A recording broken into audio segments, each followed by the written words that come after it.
Good evening, race fans, and welcome to the Sim500 presentation of the, the the Sim Racing Network presentation of the Sim500 Kickass Beef Jerky Winter Series from Pocono Raceway here in eastern Pennsylvania. Beautiful, beautiful day for racing today. Alongside me in the booth today, not our illustrious leader, Ben Kilcrease, but a new guy. Welcome, if you will, Don Runkle Jr. How you doing, Don? Pretty good, John. Thanks for having me tonight. I really appreciate it. As usual, Mitch Wallow will be bringing you the images that you see up here on YouTube. You can find us on YouTube tonight, Facebook, and Twitch, believe it or not. We've got some great racing ahead of you tonight. It's the Xfinity cars, Pocono Raceway. It's a big, wide track, 3 different corners there, Don. These guys might have a handle on turn 1 and 2, but getting down, well, let me rephrase that, turn 1, and then you have turn 2, the tunnel turn. And then turn 3 is a nice flat turn, and they've got a sign on the wall that actually says what turn 4, because there's really not a turn 4 here. Yeah, it's a unique track. Only 3 turns here, unlike the other tracks we go to, obviously with the 4. And everybody says, they say this track drives like a road course because of the unique configuration of the different turns. You might have a handle on one, don't have a handle on another. Maybe you have to give a little on one turn and take a little bit on the other. It's just the way it's going to go tonight, and might push on one, might be tight on another. It's going to be a tricky place to race. I tell you what, all the time that I've done sim racing and run several times at this track, my handicap has always been turn 1 and 2. I've never been able to get through that turn without some sort of a mistake. Either I go in too deep or not deep enough or just a little too high. But I'll tell you what, my favorite part of this track is definitely the tunnel turn. It's a fast turn, a real fast turn. It's very comparable to maybe a dog leg. So on that note, we're going to go to our track facts for the night. Like I said, this is Pocono Raceway, located in Long Pond, Pennsylvania. I'll get it out eventually, folks. It's 2.5 miles. It was opened in 1971, which makes it almost as old as me. It's got 3 different corners. We got anywhere from 6 degrees banking down there in turn 3 to 14 degrees banking down there in turn 1, and turn 2 is kind of a medium in between. It seats 78,000 people. Today you're going to see a mix of strategies. We're going to have the fuel strategy, of course, because it's a long race. It's only 55 laps, but it's 2.5 miles, so it's still a pretty good chunk of laps right there. Be fixed setups. What that means, folks, is these guys can only adjust a couple things throughout the day. They can only adjust whether or not they take 2 or 4 tires. They can only adjust if they fill up or not, and they can only adjust their brake bias. Everything else is set at the start of the race. Don, I tell you what, man, you ready to do this? Oh, I'm so ready to do this, man. This is a great track. I really look forward to this. I was actually talking to a couple of the drivers before we went live, and driver Nick Cohan, he's worried about the tire fall off. He said that he thinks that the fall off on the tires is going to be huge here. So I'm actually really looking forward to that, because I think it's going to be a race of who can handle that and who can't. Absolutely. The same tire model is used for the Cup, trucks, and Xfinity cars. And we did a truck race here not too long ago for a different league, and fall off was unbelievable. We saw almost a 2-second drop off in about 25 laps. Folks, you can find us on the web at thesimracingnetwork.com. You can check us out on YouTube at youtube.com/thesimracingnetwork. And if you don't mind, pop on by our Facebook page by heading to facebook.com/thesimracingnetwork and give us a like, and get your notifications going so you know every time that we go live.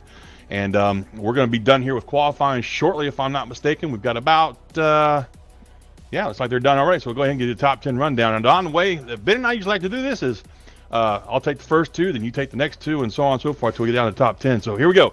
Anthony DeBarro brings it home on the pole, 52.461.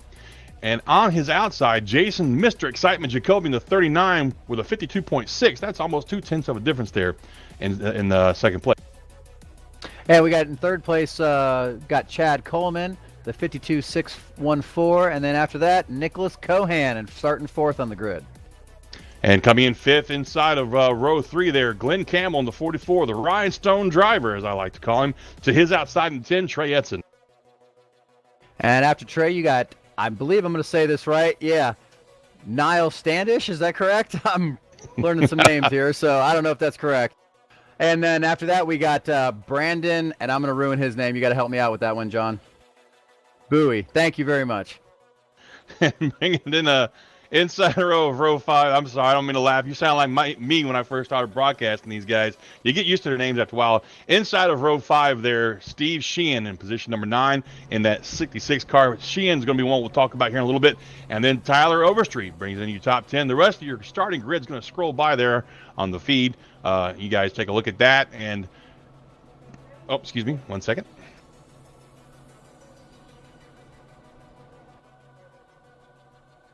Yeah, this is definitely going to be an interesting race. Like I was saying before, talking to Nick Cohan pre-race about the tire fall off, he was also really concerned about the car pushing off the corner. So that'll be something we're definitely going to look for later on in the night. Yeah, well, you brought it up earlier, and that's what I want to talk about real quick. Something we've noticed in several weeks of watching these guys in the Sim500 League. You've got 2 or 3 drivers that are really, really good at taking care of their tires and being there at the end. The first one I want to talk about is Steve Sheehan. He was our former points leader, not even for this series. I apologize. I'm getting ahead of myself there for a different series. But anyway, Steve is a guy that he just takes care of his car. He's definitely one of those guys that controls the pace a little bit, doesn't get too aggressive, doesn't wear out his tires too fast. Another one is David Comstock in the 42 back there in 14th. Now, this is an unfamiliar place for him to start. He usually starts a little bit closer up front, but he normally likes to drop back and take care of those tires, like I said. And another one that you're going to want to keep your eyes on is Nelson Rivera there back there in 17th spot. So these are 3 guys that we normally talk about a lot that take care of their stuff, take care of those tires. And you said it, tire fall off is going to be something to look at. So here we go. Pace car's lights are off. He'll be coming down the short chute here, going through that flat turn 3 here momentarily. We'll be going back to green. Any thoughts, Dave? Dom, before we go to green? This track is just like I said, very unique configuration. We've been talking about it, whole pre-race here, and I'm just really looking forward to seeing how these guys are going to handle this tire fall off, because like we've been talking about, it's going to be huge. Yes, it is. And one guy another one I want to touch on real quick is Chad Coleman. Keep your eyes on him. He's another one that last few weeks has shown a little bit more aggression than normal, and he's really fun to watch. Well, here we go, folks. Now, the pace car will duck off here, make a hard left turn on the pit road, and the green flag is out real quick right there. 27 takes a pretty quick lead, about car length over Jason Jacoby in second. Behind him is Chad Coleman down there on the inside line. Jacoby jumps down the inside immediately. And one thing you'll notice, folks, these guys like to kind of snake their way down that front stretch when they get the speed up. Going down to the 1, though, it looks like it's going to be Anthony DeBarro on that 27, taking a commanding lead. Yeah, these guys are definitely going to spread out on these straightaways. The draft definitely comes into account here with this long straightaway. I believe it's the longest straightaway actually in the NASCAR circuit. So, the draft definitely comes into account here. And these guys will sometimes spread out to 3 wide, because going down these straightaways and carrying that speed is really, really important. Absolutely. And boy, I tell you what, the 27 kind of went through the tunnel turn pretty good there, but the 39 behind him with Jason Jacoby went through even better, made up a lot of ground on him, and they've already pulled out to a pretty significant, lead over the rest of the pack there.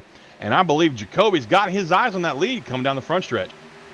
He's definitely checking him out there. He's right on him. And like you said, those two have basically pulled out to the rest of the field there. They're kind of on their own pace. And I think Jacoby is probably going to try to get that draft going down that straightaway if he can get a good run coming out of turn 1 here. Either here or, look at that. Yeah, he's going to get a real good run coming off of 1, going down the short little straightaway. Or, sorry, short little straightaway. That's a long straightaway. Going down, peaks to the inside, coming down to the tunnel turn here. And that's a really treacherous place to try and make a pass, because aerodynamics sometimes will pull that other car around. But I think the 27 is just going to give it to him and say, look, buddy, you go ahead and I'll catch you later. Yeah, Anthony's like, hey, it's too early in the race. Go for it. You're that fast. You want up front. I'll let you have it. You got to kind of wonder, though, is how bad is he abusing those tires by getting that aggressive so early on. In the meantime, back there behind him, it's single file all the way back to the top 10. It looks like our first real battle, per se, is right there for 11th spot between Shane Ewing and David Comstock. We talked about David at the top of the show. He's not one to get overly aggressive with his car, but he will make a move when he has to, when he feels somebody else is slowing him down. So he ducked down to the inside of Ewing right there, and he's going to take that spot away. So move Comstock up to 11th and put, looks like Ewing back to 12th. Yeah, a lot of these guys, I think they're just going to kind of take it easy, feel the car out, not abuse their tires too much. Just kind of settle in for a race here, because nobody wants to run under caution at Pocono, trust me. Oh, yeah, this is very true. That is one of the longest caution laps you've got to run, man. And when you have to pee, it takes forever, it seems like. That is the truth. Very true right there. It looks like we said, these guys are just kind of take it easy. We're single file pretty much all the way back to the end of the field there. So we're going to go ahead and take a commercial break real quick, and we'll be right back, folks. Thank you for tuning in to Sim500 and Sim Racing Network.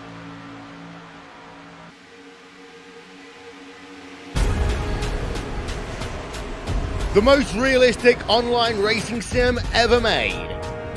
This is iRacing. Detailed laser scan tracks, fully dynamic real world cars, and over 50 series to choose from. 6 online world championships offering over $100,000 in annual prizes. This is the original esport racing game. This is iRacing.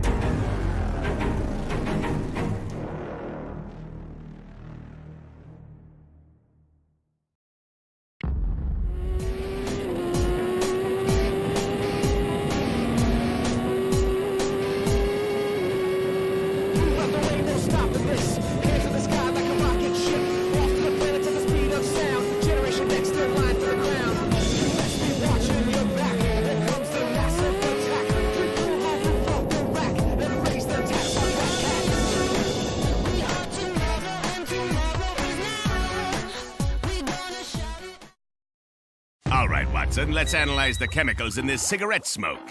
Cadmium? Check. Formaldehyde? Check. Arsenic? Sir, isn't arsenic what they used in rat poison? Yeah, isn't arsenic what they used in rat poison? Oh, what was I thinking, sir? It's not like we're gonna smoke them. Neither will the rats. Tobacco is no joke. Cigarette smoke has over 7,000 chemicals. Learn more at thefactsnow.com.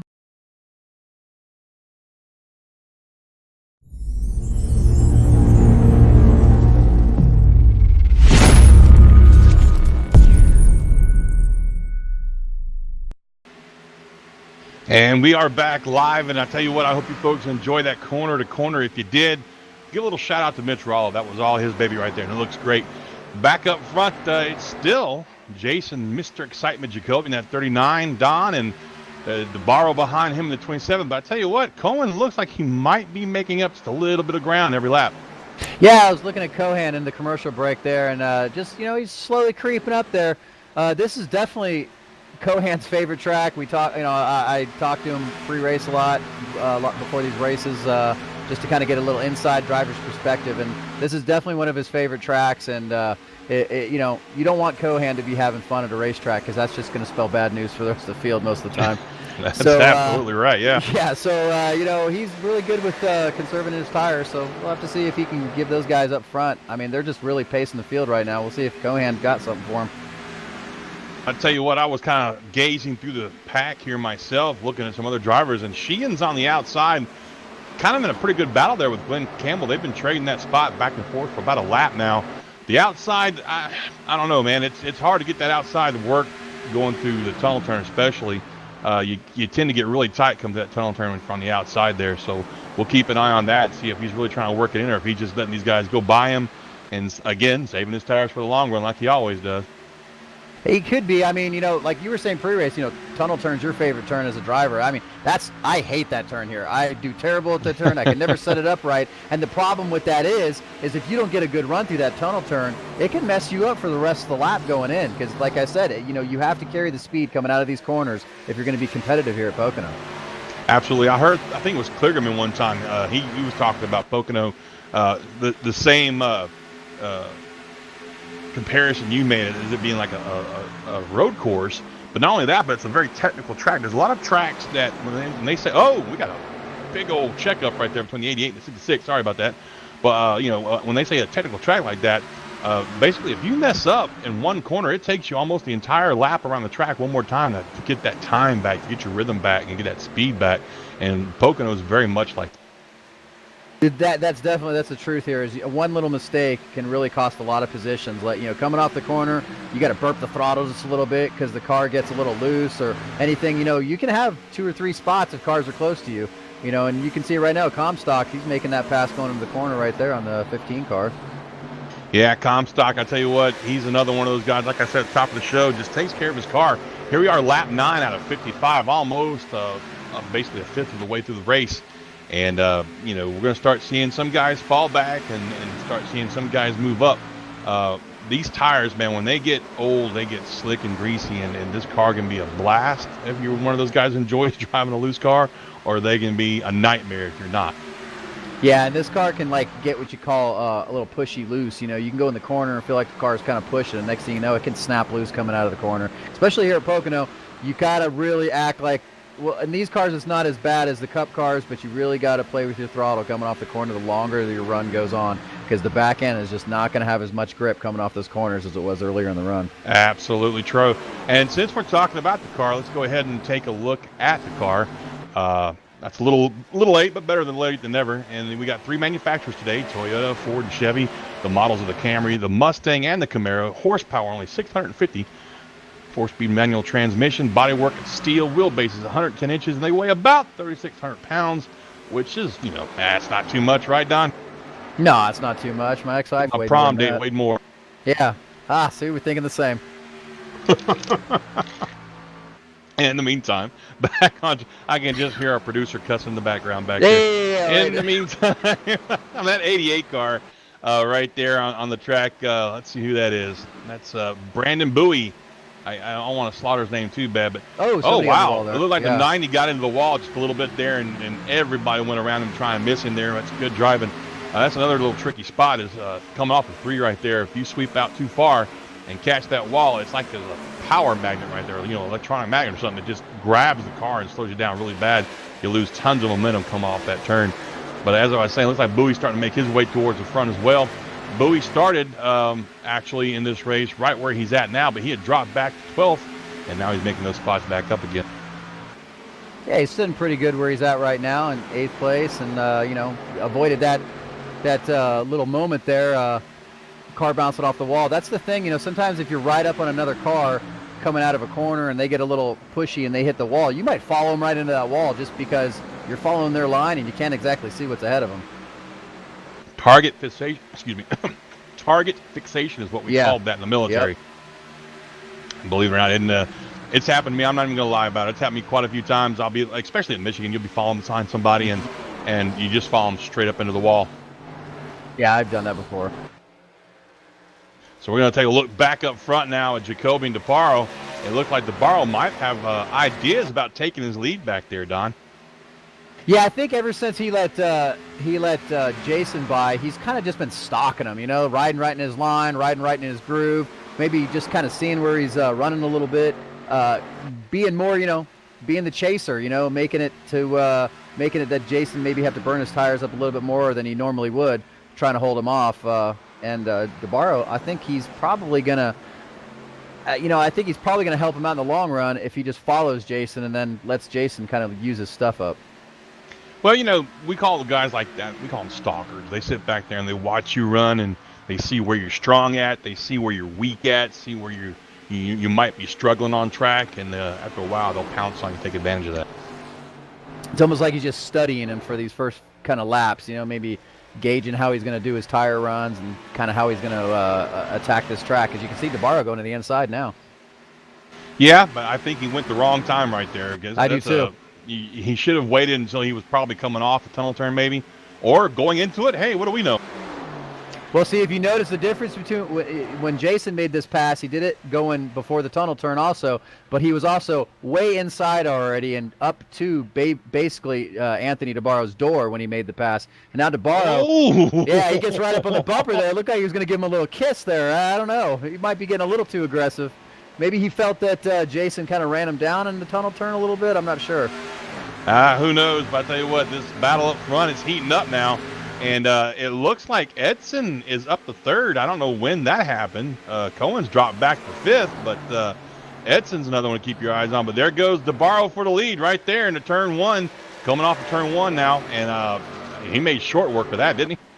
Yeah, he definitely did, but I don't think Jason's going to be happy with that. I think he's going to try to take that spot back. I really do. I don't think he's going to be okay with running 2nd. He got a taste of that clean air. He got a taste of that lead, and I think he's going to want it back.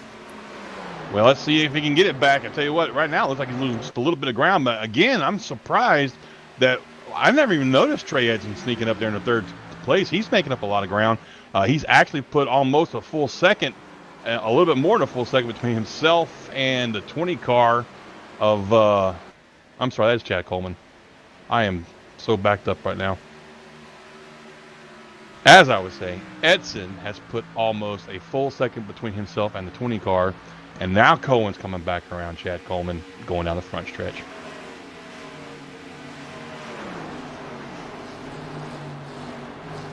Yeah, Anthony DeBarro, I mean, Anthony DeBarro right now actually looks like he might have a little bit better car than Jason, like you were saying. And once he gets by Jason, he's got that clean air, so doesn't have to really deal with that. But Trey Edson there, I think both those guys need to be looking in the rearview mirrors for him, because he just came out of nowhere. I don't know where he came from. We didn't even see it.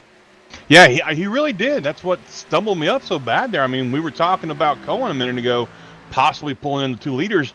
Right now, Cohen's a full 2.1 seconds back from the leaders, Anthony DeBarro and Jason Jacoby. Edson, in the meantime, last time by was just a little under a second at 0.8. And let's see, this time by, he has scored 0.9, so he just lost about a tenth to him, but not too bad. But still, that's really impressive. Like I said, I never even saw him coming. Yeah, I don't think they did either. I think that those leaders battling just a little bit, when they were battling there, kind of helped them out. They were running side by side, slowed them up just a little bit, and he was able to gain some ground on them. But, you know, if he can get a little bit closer and he can catch a little bit of a draft off of Jacoby there going down these straightaways, he might be able to catch these guys pretty quick. Yeah, like you said earlier, you touched on that. The draft is kind of a thing here at Pocono, believe it or not. Even though you got to get these cars woe down from 180, 190 down into the turns, if you're close enough to that bumper, that guy in front of you will pick up that draft a little bit and pick up a little bit of speed going down the next corner. And I tell you what, he catches them really good right there in turn 3, coming off of 3 here. He makes up a lot of ground on those 2 right there. It looks like he backs up the corner in 3 a little bit more than those guys in front of him, which gives him that really good run coming off that corner. He's able to carry the speed a lot better, I think, through turn 3 than these 2 leaders are. Absolutely. But then watching him going down here into 1, it looks like he's kind of even with the leaders coming through that turn. Doesn't really make up any ground, but he's not giving up a lot of ground either. That time by, he was scored 0.89 seconds behind our leader, which, that's a little bit faster than he was last time by. Jacoby, on the other hand, seems to be falling back towards Edson and away from DeBarro, it looks like. Yeah, it looks like Jacoby might be falling off a little bit. Maybe he was running a little too aggressive there in the beginning of his run. Paid for it now a little bit. Edson's catching up to him. Like I said, if Edson can get up there, we'll see how easy. Catching him is one thing, passing him is another thing. So we'll see. But he's definitely catching him. And like we were saying, this is a track where you have one little mistake and it can ruin your whole entire lap. So, Edson really got to be on his game if he's going to be able to catch these guys. DeBarro is notorious for making his car 5 lanes wide on a 2-lane track. Well, I mean, you got to do what you got to do sometimes when you're in the lead. That's what you have to have. That's what you got to make happen. I mean, you're the leader. You can do it. Well, here we are, 18 laps into this 55-lap event. Still have everybody on the same lead lap. We haven't had any cars drop out. It's a 36-car field. So we're going to take to a run of the top 10 real quick. Anthony DeBarro, like we said, he's leading this thing. Jason Jacoby there in 2nd. Trey Edson in 3rd. Nicholas Cohen in 4th. Chad Coleman in 5th. Brandon Bowie in 6th. Dave Comstock from 14th up to 7th. Steve Sheehan there in 8th. Started 9th. Nick Silver in 9th place from 11th place. And Glenn Campbell, who started 5th in this race, has fallen back to 10th by now. So, Don, I tell you what, we've got a spread out field right now. And, I mean, it's really spread out. We've got from DeBarro all the way back to Joey Gattina is 42 seconds, which means Gattina's not too far from going a lap down. Nah, he's getting close. He looks like he had maybe had some issues early on. I'm not sure. But, yeah, Joey definitely is in danger of going a lap down. But, if we get a caution, he might be able to bounce back up, get that lucky dog. But as it looks right now, I mean, these guys are running pretty good. I know they'd like to see this thing go green almost the whole way. So far, I don't see a reason why I wouldn't. These guys have always been pretty respectful to each other, not too overly aggressive most times. I would really like to, outline that word most. We have seen, emphasize that. That's the word I was looking for. Sometimes these guys can get a little, bumperish, if you will, and flex their muscles, if you will. But otherwise, overall, these Sim500 guys, some of the best in the business, really. Oh, definitely. I've raced with a lot of these guys in in this league, other leagues, just in iRacing period. And yeah, I mean, this top of the field here, these guys are some great racers, a lot of respectful drivers in here. These guys on a give and take. That's what makes the racing so good here at Sim500. So we ought to be seeing possibly some green flag fuel stops coming up. Fuel is only at 50% for this race, I believe, if I read that correctly. And that puts them at I think, I want to say a 25 to 30 lap window, if I'm not mistaken, for the fuel. Did Cohen tell anything about that? I think he said it was going to be, he didn't tell me, but he didn't type it out to me in my notes that he usually gives me, but I do believe he told me that it was about 30 laps on a fuel run. Yeah, so you're talking a one-stop race, so you really want to time it right. You don't want to screw it up. Now that's something, wow, look at this. Whoa. I don't know what happened there, but man, Jacoby made up a lot of ground right there on the 27. I don't know if the 27 just checked up over or maybe, had an issue going on, but it caught Jacoby way off guard, and he had to really get on the binders there to miss it. Looks like he might have pushed a little bit. I'm trying to go back to look, and I don't know what happened to Nabarro there, but yeah, Jacoby caught him really quick and was in danger of almost bumping him there. Yeah, it's a good thing that Jacoby was paying attention. That could have been disastrous to have the two leaders take each other out. But definitely. But as Trey I Edson, was saying, Trey Edson definitely gobbled up Jason Jacoby there. He's right on him. Yeah, and he's probably going to catch him here pretty soon. Let's see, who else were we talking about? Sheehan, man, he's back there lurking in the shadows, so to speak. Comstock's right on his heels, and those two, I love watching those two drive against each other. I don't know if you caught that Indy race earlier this year, but man, they were just going at it. We've had our first car drop out. Who was that? Tyler Overstreet, right? Yeah, Tyler Overstreet seems to have gone ahead and taken his car to the garage. For those of you that don't remember that name or have heard of that name before, that used to be Dale Earnhardt Jr.'s PR guy, and worked over at Hendricks Motorsports for a little while. But yeah, getting back to Comstock, yeah, I've raced with Comstock, and yeah, he could be an aggressive driver, but it's always fun to race with him, and it's always fun to watch him. Yeah, it is. I tell you what, he's a really competitive guy, but he's not overly aggressive about it. He just fun to watch. But back up front, let's see what's going on up here with the Barrow. He's kind of checked out a little bit. It looks like Edson finally got around Jacoby. We knew that was coming. We definitely knew that was coming. Yeah, Jacoby looks like he's got ideas of maybe just stay right there on Edson's bumper, possibly try and fight for that position to get back. Looks like Cohan might be able to catch Jacoby here too, because he's not too far behind those two guys. No, Cohen's definitely made up some ground also. Brandon Bowie's from 8th up to 5th. But Bowie's still a good second back almost from this fight up here with these three. But we're about to have a pretty good little battle here for second place, it looks like. Definitely. These guys are all, it's a combination of these guys' different driving styles. The guys that are, maybe were aggressive early on and are paying for it now. I think that might be the scenario here with Jacoby. I think he might have just burned his tires up just a little bit too much in this run and might be slowing him down here a little bit. Yeah, he was setting a pretty fast pace earlier, when we went green to take that lead. He was doing 53.3 for a while.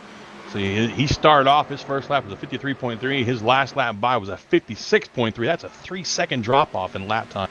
That's a huge drop-off. And we were talking at the beginning of the race for the pre-race show that, these tires, that's going to separate the men from the boys here is this tire drop-off. The tire drop-off is huge. Pocono is really hard on these tires and these cars, and it's all about saving your tires and saving your stuff. These guys are going to be begging for new tires as soon as these pit stops come up.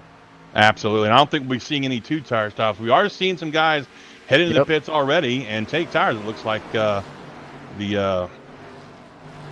Dwight Beverly machine, the 16's coming out of the pits. I didn't catch the other one was right there behind him. But, yeah, we've already got some pit stops happening here.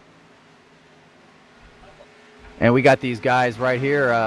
Jason Jacoby and Trey Edson right here close to each other with DeBarro. The three leaders right there, they're really close together all of a sudden. They were spread out before and pretty close now. Yeah, and I think Jacoby just got into the wall a little bit there. Let's go back and take a look at that if we can there. Coming off that tunnel turn. Yep, he got into the wall just a little bit. So we're going to see how much damage, if any, that's going to cause him. I tell you what, before we get into these green flag pit stops, we're going to go ahead and take a commercial break, catch our breath. We'll remain corner to corner so you guys don't miss anything. But we will be right back after these messages.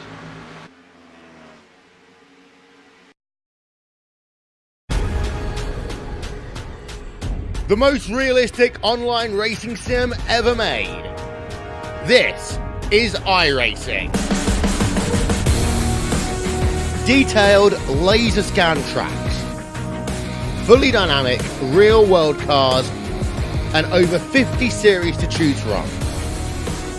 6 online world championships offering over $100,000 in annual prizes. This is the original esport racing game. This is iRacing.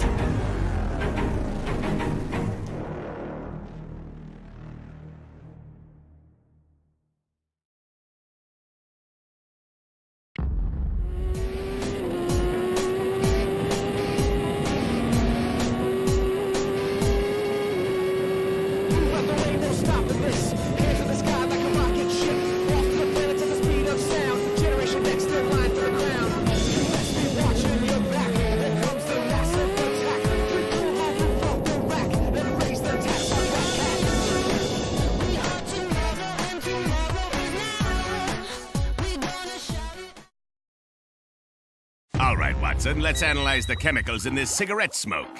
Cadmium? Check. Formaldehyde? Check. Arsenic? Sir, isn't arsenic what they used in rat poison? Yeah. Isn't arsenic rat poison? Oh, what was I thinking, sir? It's not like we're gonna smoke them. Neither will the rats. Tobacco is no joke. Cigarette smoke has over 7,000 chemicals. Learn more at thefactsnow.com.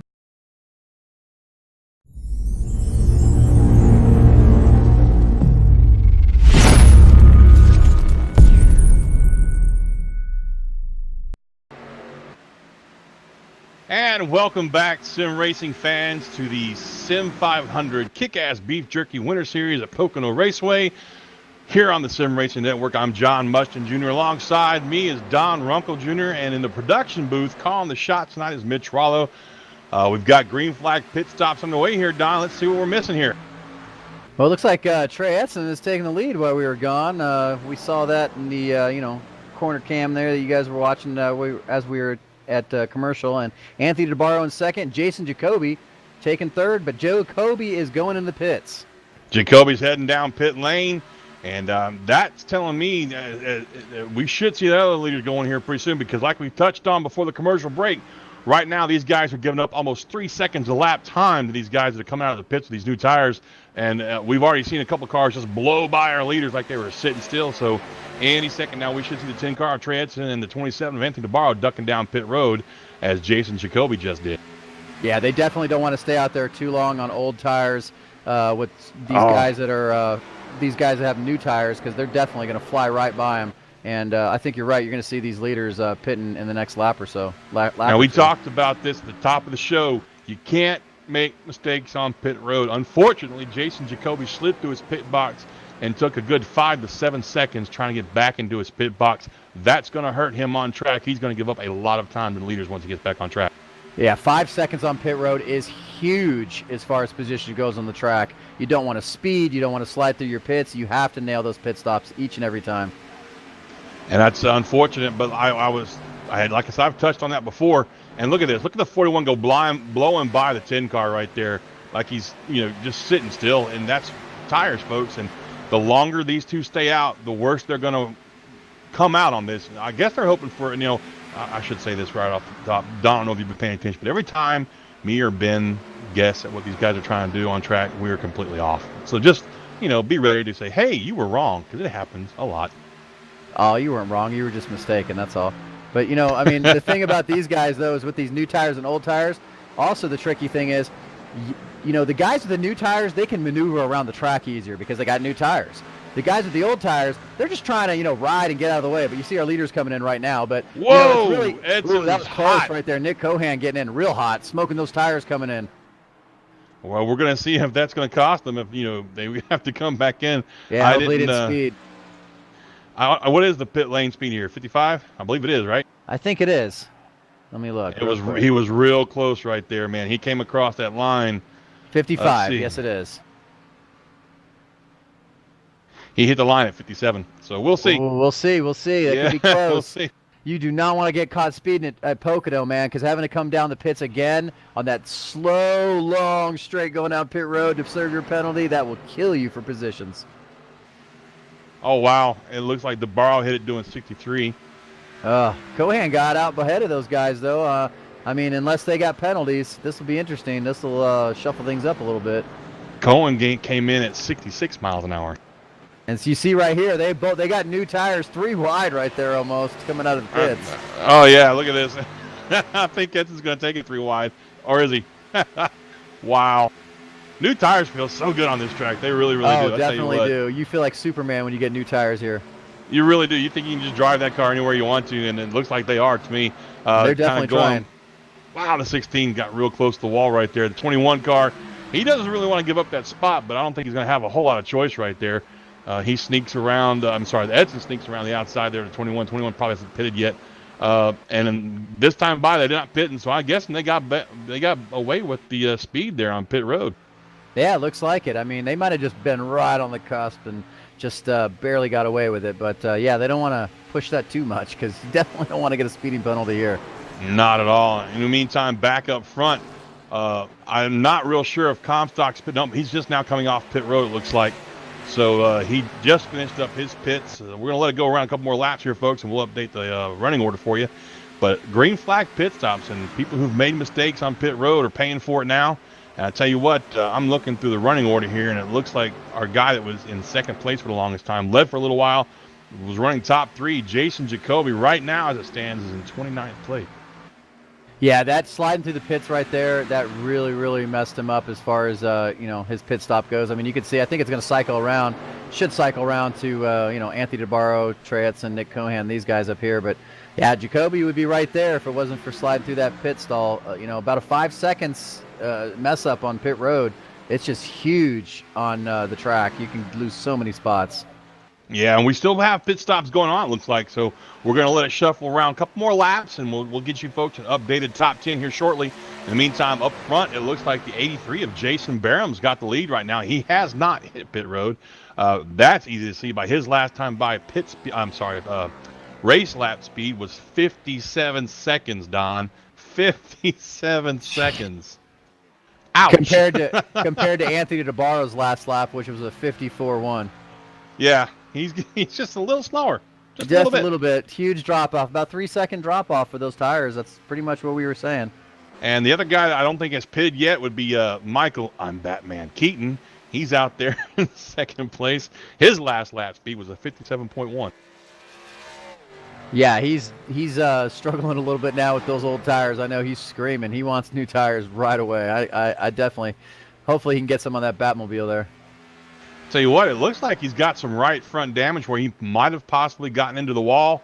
We're going to see that a lot more as these guys wear these tires out a little bit more. They slide up real close to the wall the older these tires get. Behind him in third at the moment is Nigel Standish, also with some right front damage. Behind him in fourth is Brandon Bowie in the 88. And right behind Brandon Bowie is not right behind him, about 5 seconds behind him, is Anthony DeBarro, our former leader of this race. Yeah, he's currently in fifth, and you were talking about some of that, damage, the right front damage on a couple of those cars there. Here at Pocono, aero is a big deal, going down these long straightaways and keeping that car from pushing through these corners. You don't want to beat the wall down too much with these things. Not at all. It's funny you mentioned that, and Ben will probably laugh when I say this, but we call that an on-track engineering adjustment when you just tap that wall a little bit. Maybe, just tweak the suspension a little bit, maybe make you a little bit looser, help you turn the car a little bit better. Sometimes it works. Sometimes you end up just destroying your car. Sometimes the scientific measurements are just a little bit, delicate when you're trying to bounce that car off the wall at almost 200 miles an hour. So it doesn't always work out. You know what I've found really funny nowadays is with this last build that iRacing came out with.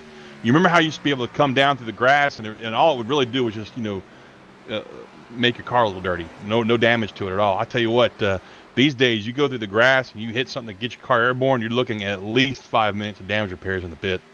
Oh yeah, it'll mess you up. I mean, even with introducing the Roval, hitting those turtles and everything, you might not have any damage on your car, but you'll definitely bust an oil pan or something and blow a motor. I've had that happen a few times. Those turtles are dangerous, man. I ain't gonna lie. Yeah, they definitely are. They're just no fun to play with. In the meantime, still out on track. It looks like Jason Barham is still holding down that lead. Michael holding on to that lead right there. His lap time that time by a little bit faster, believe it or not. He got a 56.7. He might have sniffed a little bit of draft from somebody there. Michael Keaton still out there on track as well in second place. Brandon Bowie is still in third. We haven't had a whole lot of change up, folks, in the top 5. So I'm going to go ahead and give you a rundown real quick. We have Jason. Now. Who? Jason Barham's coming down pit road now. Is he? Yep, there he is on pit road. So that's one last car that's coming down pit road. Let's see. Keaton is going to stay out, so he will inherit the lead. So we're going to move Michael Keaton up to the lead. Brandon Bowie is on pit road. Nigel Standish will be second, I believe. We're going to go ahead and let this file around one more time and let it circulate. And I tell you what, right now it looks like Jacoby with that pit road mistake is still running back there in 25th. That's really unfortunate. It's going to be really hard with these green flag runs for Jason to be able to play catch up because, I mean, it's just so hard to gain ground here at Pocono unless you get a yellow. I know he's going to definitely hope for a caution sometime during this race, so maybe he can get back up there. Yeah, well, we're at 20 laps to go right now, believe it or not, folks. That's how fast this is going by. Yeah, it went by fast. Yeah, we've got 20 to go, and we're on lap 36, coming to 37 right now of 55. And here comes our leader down pit road, Michael Keaton. Let's see if he gets in there okay. He locks him up a little bit, but he's all right. So we're going to let it cycle around one more time, and then we'll give you an updated top 10. Brandon Bowie's got the lead now. I expect him to be coming down pit road shortly, too. Yeah, they can't stay out much longer. Lap 37 now. So, we talked about pit road mistakes. The 7 just did one. He missed his pits, had to back way up and get back in there. So, pit road mistakes, folks. That's definitely not the track, Don, that you want to have a mistake on pit road. Now, you can get away with it at a short track, Bristol, Richmond, Phoenix, one of those kind of places. Here at Pocono, it's really hard to get away with it here at Pocono. I mean, it's such a humongous track, and, draft comes into account, and you can lose. I mean, you can lose so many spots on pit road by just making a small mistake. That's absolutely true. Now, I was looking back here. It looks like Bowie actually has already pitted. I didn't know that. It looks like he pitted way back on lap 27, 28. So he's actually going to stay out there, I'm guessing, until the end of this race. Now, he has lost some ground to Anthony DeParo and Trey Edson. They're coming up there in a hurry, about a second back this time by Edson. So we're going to go ahead and give folks a top 10 rundown real quick. Brandon Bowie in the 88 car in first place. Anthony DeBarro in the 27 in second place. Trey Edson in third. Nigel Standish in that 90 car, fourth place. Nicholas Cohen in fifth. Steve Sheehan in sixth place. Chad Coleman in the 20 car in seventh. David Comstock in the 42 car started 14th. He's up to 8th. Nick Silver in the 15 car. Nick, somebody we haven't talked a whole lot about tonight. In the 11 car, he's in 9th. And Justin Fuller, the 74, has made it up to our top 10. Now, like I was saying, Bowie's already pitted once, but it's been a while since he pitted. About 10 laps. If you look in his rearview mirror right now, I'm sure he will see a mirror full of Anthony DeBarro in that 27 car. Anthony has cut that lead down from 1 second to just 2/10. And right now we're riding on board with Anthony DeBarro. Don, I tell you what, Bowie's about to have his hands full of that 27 car. Yeah, I don't think he's going to give him too much of a fight. I think DeBarro's going to be able to get by him here on the outside and make it pretty easy for him. Oh, maybe he'll get to the inside. I think he's probably just going to draft him. Looks like he's going to stick his nose on the inside and try to get in there before the tunnel turn. And it looks like he's not going to have too much of a problem here. They're going side by side here through the tunnel turn. I think he'll be able to get him. It just, DeBarro's car just seems to be quite a bit faster than Brandon, and he's been out there a little bit longer too. I'll tell you what makes me nervous about passing people on the tunnel turn right there is if that guy on the outside gets into the wall, he's coming down to meet you, and I hate that. Well, it can go both ways. If that guy on the inside hits that apron just a little bit, he can go up the track. That's why that tunnel turn is so tricky. That's why I can't stand the tunnel turn, and I guess you like it. I can never get through there for just that reason. But, DeBarro made it happen, and he had a good clean pass through there. They run side by side, gave each other plenty of room, and looks like Trey Edson's looking to pass Brandon right now, too. Yep, it looks like Edson's going to make a fight for that second spot right there, and I don't think the 88 is going to be able to stop him going down that long straightaway heading for the tunnel turn. So we're going to move Anthony DeBarro up to first and Trey Edson up to second, drop Bowie back to third. In the meantime, back there behind these three is Nicholas Cohen, somebody we talked about at the top of the show to keep our eyes on. Nicholas is right there in fourth, and tell you what, we've got about 15 laps to go here. This time by will be 15 to go, and things are heating up front there, Don. Definitely, this would be a huge win if Nick can pull this win off of Pocono. I know he'd love it. It's a hometown track from him. He lives right near like 15 minutes away from the track. He loves this place, and right now, I mean, he's in a position to maybe get this. He's in fourth, but he's been a fast car. But Anthony DeBarro and Trey Edson, man, they've been pacing this field tonight. They've just been so fast tonight. Yes, they have, but I tell you what, that time by, Nicholas knocked off a pretty decent size of their lead. He's only 1.2 seconds behind the leader, but he's right there on the bump of the 88, so he's getting that draft off the 88. So they're definitely not getting away from him. So we're going to see how this pans out for him. Lap 41 right now, coming around to lap 42. Anthony DeBarro still leads this thing, and it's pretty much that's it all the way around the track. We've only had 2 cars drop out tonight. Make that 3 cars drop out, 2 behind the wall. Tyler Overstreet dropped out earlier. Brian Chambliss has left. Chris Cabot was on pit road for a substantial amount of time. Not real sure what's going on with him, but he's still on pit road, so he might be out of the race, folks. Other than that, we still have 34 cars on track, it looks like. Oh, nope, 33. Joey Cattini is on the pit road. He hasn't come off yet, so that means 32 cars on track. So we'll keep an eye on that, see what's going on with those guys. In the meantime, back up front, Edson continues to chip into that lead of Anthony DeBarro little by little, and I tell you what, we could see a fight for the lead here, Don, in about, 2 or 3 laps.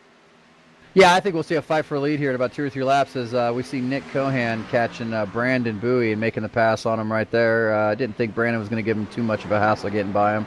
And now Cohan's going to have his eyes set on those 2 guys up front. Yes, sir, and I tell you what, he's going to start reeling them in pretty quickly. I think now he's around Bowie.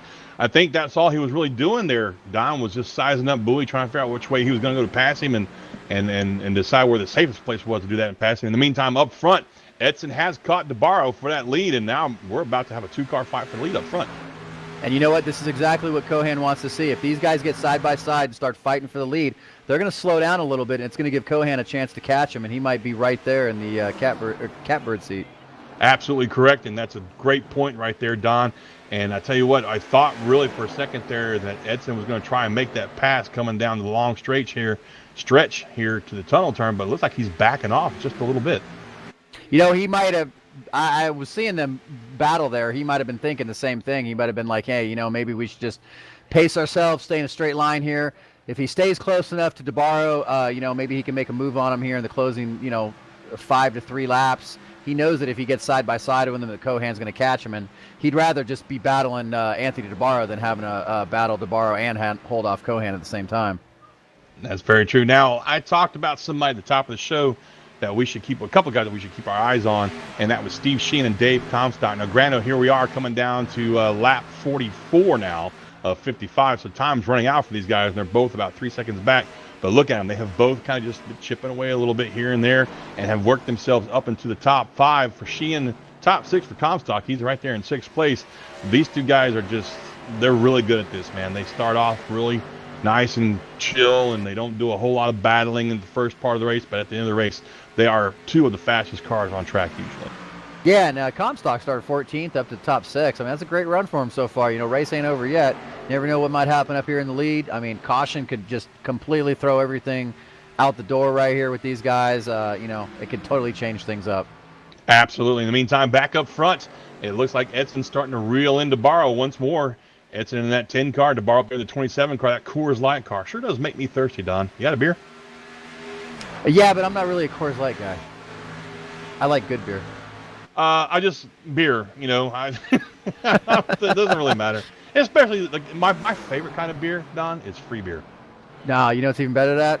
Cold What's free that? beer. True that. In the meantime, up front, it's true. Edson has caught the 27 car, and looks like he might be making a challenge for the lead now coming down to that tunnel turn there, Don. He's getting his nose right in there, and this is tunnel turners. We've seen a lot of action. We've seen a lot of passing, which, like we've said in the past, is really a tricky place to try to make those passes. But if he gets a good run coming here out of the tunnel turn, he might be able to make something happen out of, in turn 3 here. He slipped just a little bit in the tunnel turn right there, just a little bit loose. So he's going to lose a little bit of momentum there, but we're going to have a fight for this lead here pretty soon. Look at that ground he gains right there in 3, coming through turn 3 right there. He did. He gained a lot of ground in 3 right there, and he's right on him. And If he could stay right on and get that draft, he might be able to get a run into one. But he can't. He's running out of time, but he also can't be too impatient with the pass. Like you said, small little mistakes can be big losses on the track here. Absolutely. Coming that time by to 10 to go, 10 laps to go. So we're going to have to decide this quickly now. And I tell you what, he touched the wall right there. That's going to mess him up big time. It's going to give him 10 laps to make up that ground he's losing right now. He went from right there on the bumper of the 27 to he's a good 2 to maybe 4 car lengths back now. Now he's got to worry about any damage that he might have got on that right rear. He's got to worry about Cohan catching up to him. I was just going to say that he got a really good run coming out of the corner, and then he just kind of pushed it up and smacked that wall a little bit. I guess that's why he got such a good run. He was carrying so much speed through there. But, he's kind of, he lost ground, but I don't know. He might have a little bit more time there. He's really running the car hard. You can see what really, really low in turn 3 there to try to get some momentum coming out of the turn. Yeah, I tell you what, you can use that you can use the curb down there in turn 1 to get the car to turn a little bit better, rotate a lot easier. Yeah, loosen it up. Some would say getting it loose, but hey, I like to call it rotating really good. We're riding on board DeBarro right now, looking at the back towards Edson. Edson hasn't made up a whole lot of ground on DeBarro just yet, but you know who has made up some ground there? Nicholas Cohen. Nicholas Cohen, folks, back there in 3rd spot, has been biding his time, watching these two, and he's less than a second now behind the leader and less than half a second now behind Trey Edson. So we could see a 3-car battle for this lead coming up. We just took the flag at lap 47 here, not took the flag, but crossed the line at lap 47. So we're getting down to it, folks. We're getting down to the end of this race. Getting very close to the end of this race. And this is going to be a great battle because, like you said, Cohan is definitely catching him. DeBarro smacking that wall a little bit and backing up. I think that helped Cohan get a little bit more of a draft there. And, this is going to be – if this keeps to green to the end, I think this is going to be a great battle here. These top 3 are right here, and any one of these guys can steal it. Well, that time by, Edson was still about 0.3 of a second off the back end of DeBarro, but Nicholas Cohan has pulled up to about a half a second, maybe just a little bit less than that behind Edson. So he's catching that draft, and he's definitely catching that second-place car of Trey Edson. In the meantime, behind them, Bowie's got his hands full with Steve Sheehan, and for a battle for 4th and 5th. And like I said, Sheehan was 3.3 seconds behind the leader 2 laps ago, and now here he is about 2.8 seconds. But I just don't think he has time to get up there and fight for the lead. Yeah, that's what I'm thinking about with Cohan here. I mean, he's right there, but, man, these laps are kicking down quick, and you pretty much, you got to make something happen. You don't really have a whole lot of time at Pocono. It's almost like it takes a few laps to set up a pass here, but Cohan's not exactly in that position to do that yet. He's still got to get up there to Edson, and Edson's still trying to catch DeBarro, so I don't know. Well, if we have a caution right now, we still might be able to go back to green, I think. But anything after, let's say, lap 50, we probably won't go back to green. So let's just hope it stays green. Yeah, and maybe we'll get to see a fight. But Cohen is definitely pulling in some distance there. He's making up distance on DeBarro and Edson. In the meantime, Bowie's still holding down 4th place, and Sheehan's still right there in 5th. So it's still anyone's game, really. It really is. I know we just keep talking about it, but they're kind of stalled out right here. I mean, you see Cohan, like we were saying, he's catching them, but it's like none of these guys are really in a position to make any moves yet to try to get any passes. But we do see DeBarro. He seems like he's catching. I mean, Edson's really right up on DeBarro's bumper now. It seems like he really closed in right there in turn 3 again. Made a lot of ground up there, Don, in turn 3. And I tell you, another thing that might be playing in here is these tires. They're now a good 20-some-odd laps old. I mean, these guys all pitted back on lap 29, lap 30, somewhere in that range. So you got a good 15 to 20 laps on these tires. So, however hard you push the car now, you got to remember that car's going to go tight on you come off these turns. So you got to be careful and watch out for that wall out there. Oh, definitely. And Trey did make a pretty good bounce back from after, hitting that wall and losing some ground to DeBarro there. But he's right there, man. He definitely got right there. Just have to see if, like we said before, catching a guy is one thing. Passing him is a whole other story. And right there in the tunnel turn, I saw him. He got off the gas just a little bit earlier than 27 of DeBarro did. So it enabled him to get to that turn just a little bit better. But I'm telling you, that clean air is really DeBarro's friend out there. And as I say that, look at that. Good Lord, he makes up some ground right there in 3. That's his strong spot. And here we go. Yeah, he's looking to make a pass right near, and he definitely, I don't know if they shift in these cars compared to the Cup cars, but sometimes you can downshift in turn 3 and get a little bit more of a bite coming off the corner. I'm not sure if they're exactly doing that in these cars, though. I tell you what, with all the ground he made up in 3 right there, he hasn't given up a whole lot of it. He does give up just a smidge right there in turn 1. We'll see how he does in the tunnel turn, but look, right behind him is a 21 car of Nick Cohen. You've been talking about him all race long as somebody to watch, and it looks like you're right, because I tell you what, if these two mess up, make any kind of mistake at all in the next 3 to 4 laps, Cohen will be right there to take advantage.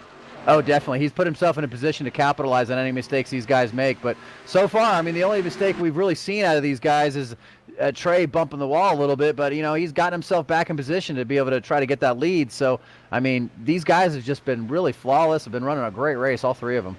They really have. And I'll tell you what, I'm looking for Ed to start making his moves any minute now.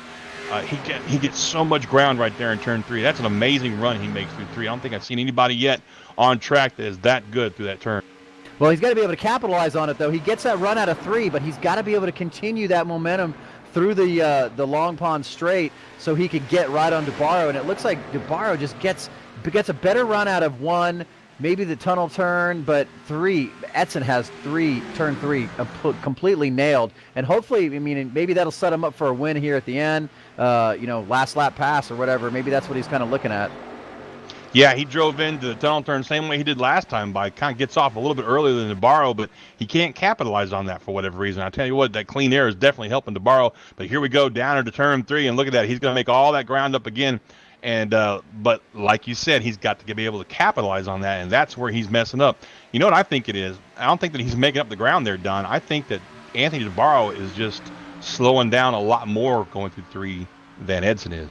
I was thinking that, you know, DeBarro might be, like you were saying, he's slowing down a little bit more in turn 3, and Trey just can't get a right spot in the corner to carry that speed through to get past DeBarro, because when he's catching DeBarro, it's almost like he's catching him halfway through the corner, and that's not where he wants to catch him. He wants to catch him coming off the corner, and it seems like maybe Trey has to maybe let up just a little bit or drive the car a little different going halfway through the corner, and that's why he can't get the run. It kind of seems like that in 3, because he's definitely got the speed. He just needs to capitalize on it. Well, he got a hell of a run right there coming off tunnel turn. Coming this time by, we're going to get the 2 to go from the flag man, and tell you what, look at that. And right behind him is the 21 car. We got 2 laps to go through the line right now. Guys.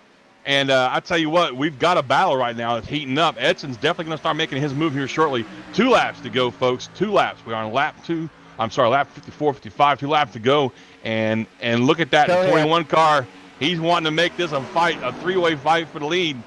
Oh, I think he went in just a little too hard of one there, Don. That's going to mess him up. Yeah, I do too. I think he was kind of letting him know, hey, I'm here, but at the same time, I'm not sure if that kind of screwed him up, and he taps the wall.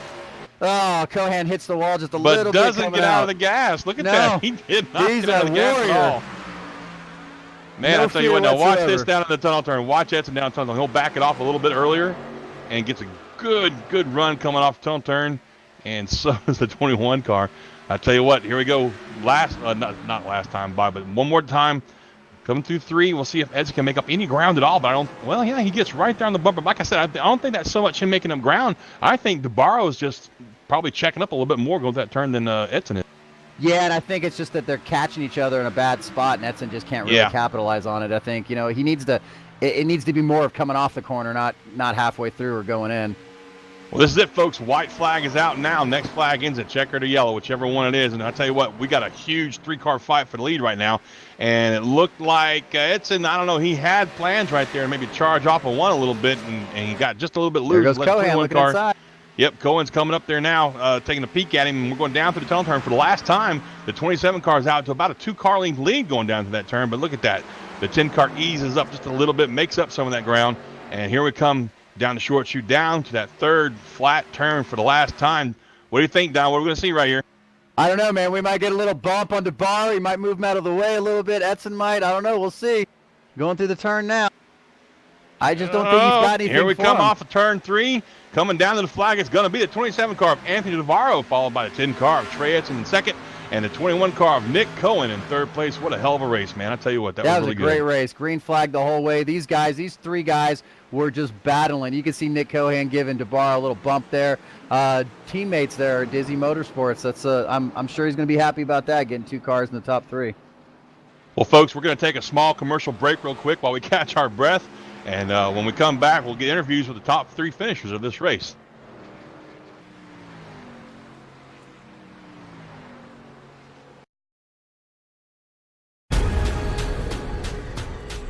The most realistic online racing sim ever made. This is iRacing. Detailed laser scan tracks, fully dynamic real world cars, and over 50 series to choose from. 6 online world championships offering over $100,000 in annual prizes. This is the original esport racing game. This is iRacing.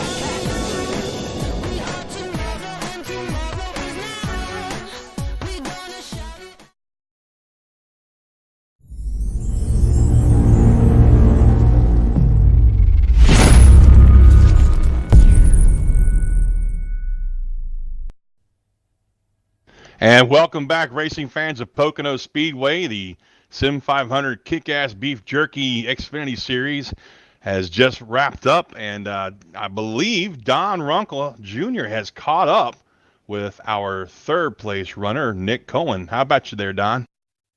Yeah, we're here with our third place finisher, Nick Cohan with Dizzy Motorsports. Man, that was a heck of a race. We were talking pre-race about the tire fall off and how much that would have taken into account with this race and everything. And I mean, is that what got you up to third place? That tire management, man? Because you were catching those guys, man. They had a good pace going, but you were able to at least get up there to get the third and battle for almost the lead.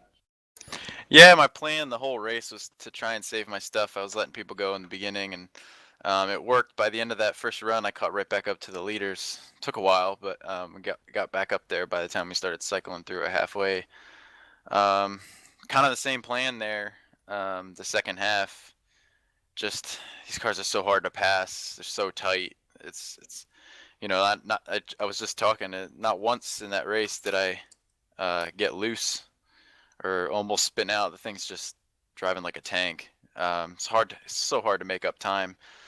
And then, you know, once you get side by side with somebody, you lose so much time. So when I got to Trey, I couldn't really get around him anyway, but I was hoping that by the time I got to him, he would have got side by side with Anthony there and at least given me a chance to make a move. But overall, I'm happy. Top 3 at Pocono is always good, but you know, it's my home track. I like to win here, so a little bummed out, but congrats to my teammate Anthony on the win.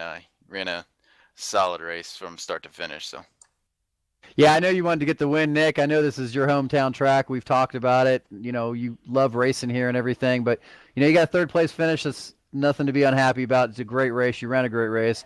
Your teammate got the win. So you got any sponsors, anybody that might be watching that you want to thank or mention?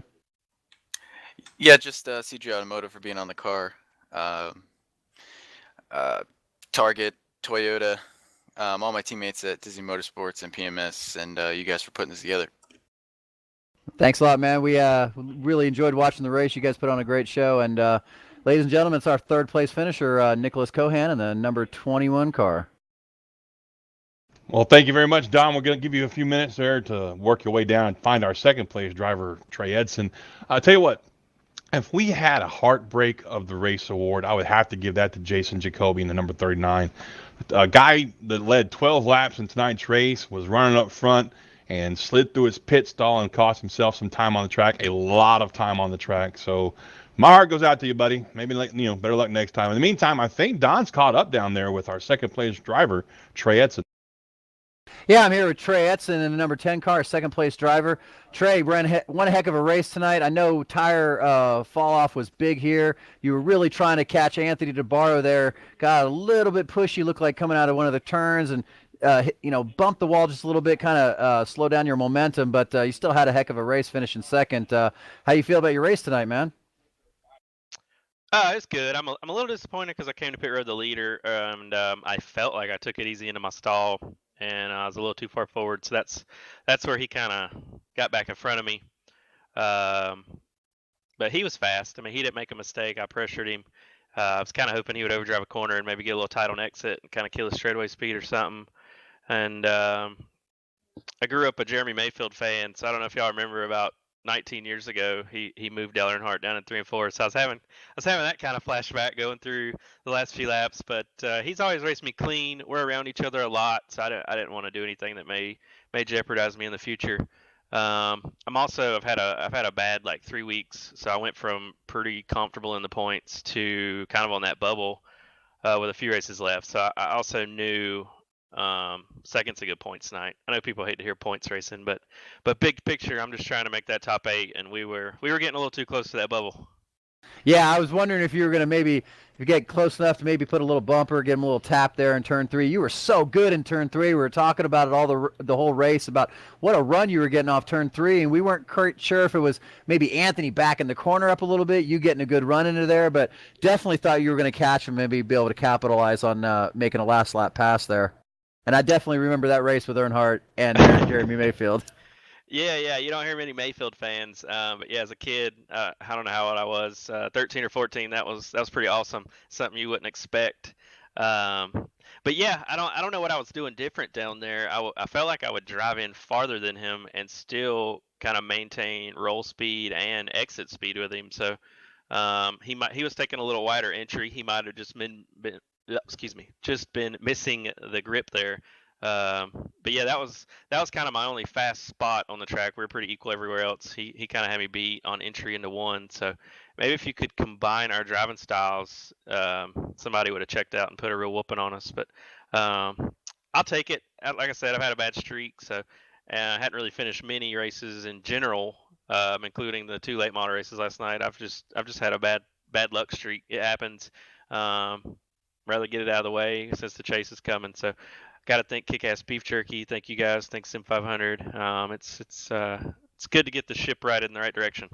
Yeah, you got nothing to be bummed out about with a second place finish. It's a great run. You had a great race. You're right there with DeBarro. Yeah, congratulations, your second place finish, man. Appreciate it. You guys have a good one. You too, man. That's Trey Etzen, our second place finisher in the number 10 car. And I have worked myself down to victory lane here for the Old Schools Graphics and Designs Victory Lane interview with tonight's race winner, Anthony DeBarro. Congratulations, my friend. Hell of a run you had there tonight. Thank you. This track is one of my favorites and my hometown track, and it fits my style a lot. Well, I'll tell you what, you and Jacoby were having a great battle for the lead there up until the point where it was time to come in for green flag pit stops. How nervous were you on that? We saw Jacoby make a big mistake, cost him almost 9 seconds in the pits, which cost him damn near a lap on the track. So how nervous were you when it came down time for those green flag pit stops?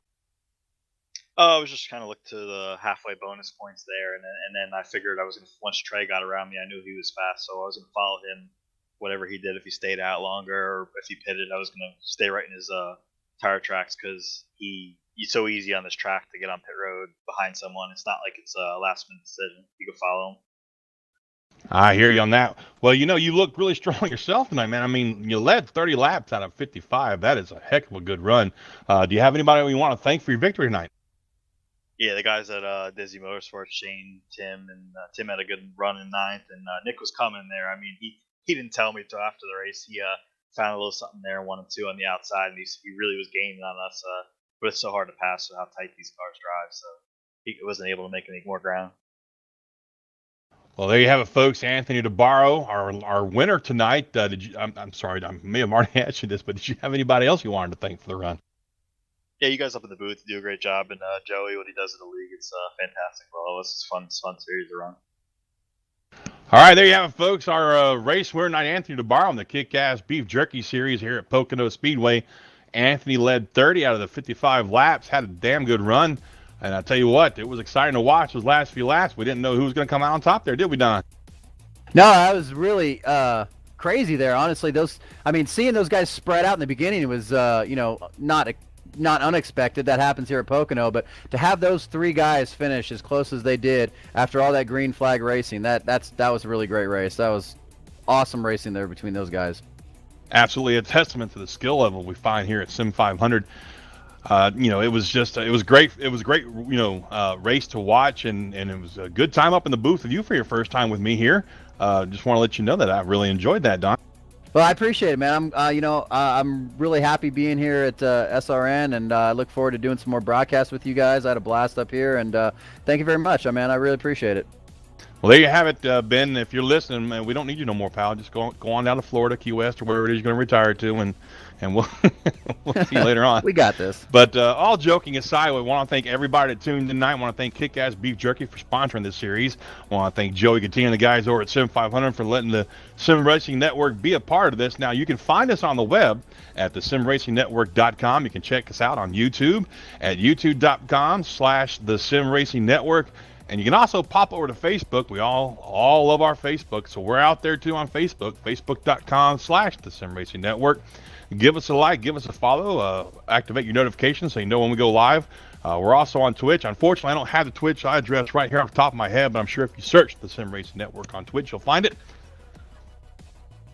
So as my producer just screamed in my ear, the Sim Racing Network _ I believe is what he said. So go give us a follow there as well. And folks, we'll see you next week at Iowa Speedway. This is a fantastic track we're heading to next week, designed and built by Rusty Wallace out there in the Corn Rows of Iowa. Going to do 160 laps in these Xfinity cars, and I guarantee you, if you didn't find Pocono exciting, you're going to be overwhelmed with excitement in Iowa. How about you there, Don? What you think? Oh, I love that track. It's like a little mini Richmond. That's a great track. Really wide, super fast. Great racing all the time. Always there. Ain't nothing mini about it, boy.